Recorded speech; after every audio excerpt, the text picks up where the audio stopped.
Hey, welcome to Doing Real Estate Smart for buyers and sellers. My name is Rick, and today's episode we're going to be covering how to choose a realtor.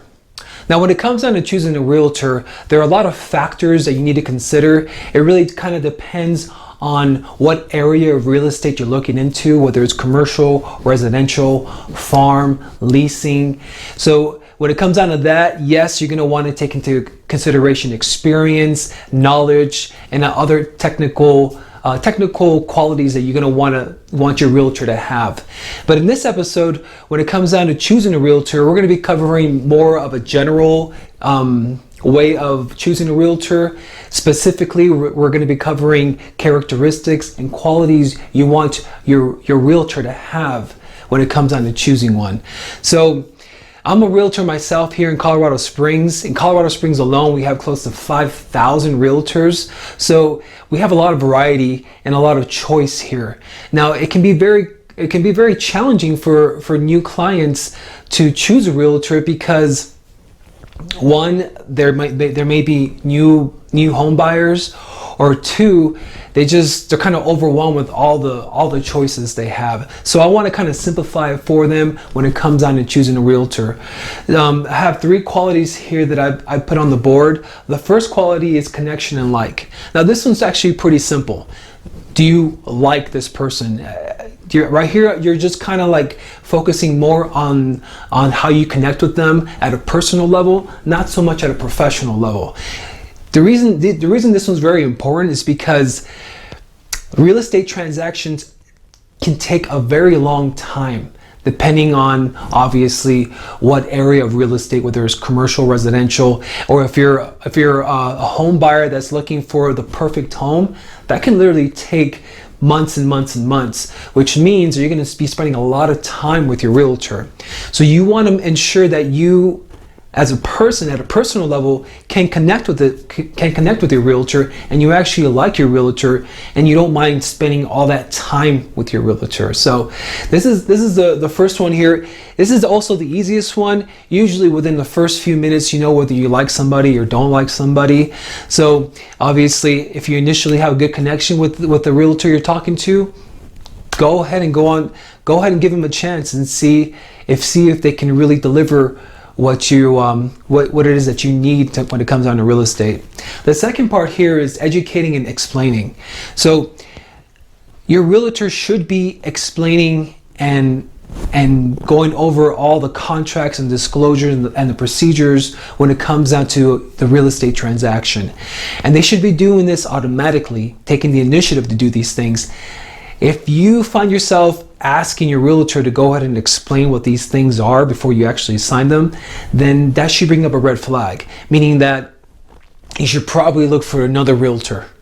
Now, this is very important because by law, the realtor should be explaining all these things to you, and thoroughly as well. Not just going right over it like if it wasn't anything important, because everything you're signing is important. Because there's a lot of money and a lot of legal things that come into real estate. So if they're doing this automatically, that's a good thing. If they're not, then I suggest you should look for another realtor that actually does this for you. This kind of leads into the next part is trustworthy. So is the realtor trustworthy? Can you trust them? So if they're kind of actually covering these things automatically on their own, without you actually having to ask them, it gives you a good indication that you can probably trust them as well. Now, you'd be surprised how many real estate transactions go on where the buyer is out of state or in another country. So therefore, you really have to trust the realtor to execute everything that you want them to do or that you need them to do in order to close the deal. And I know I had to do it. I'm in the military, I'm in the Army. I have a few more months before I get out. My wife and I moved from Alaska to Colorado Springs, and in that process, we were looking at homes online, and we had our realtor just FaceTime us through the different homes before we actually chose one. We didn't actually see our home physically until about a week before closing on the home. So when it comes down to it, if you don't trust your realtor, these transactions can be very stressful because you don't know if he or she is actually doing everything they need to do to close on the deal. So this one's very important. Once you find a realtor that not only has all these qualities, but also has the knowledge and experience to execute the deals that you want in real estate, or that you need to close in real estate, then you found a realtor that you can actually keep for years and years and years to come.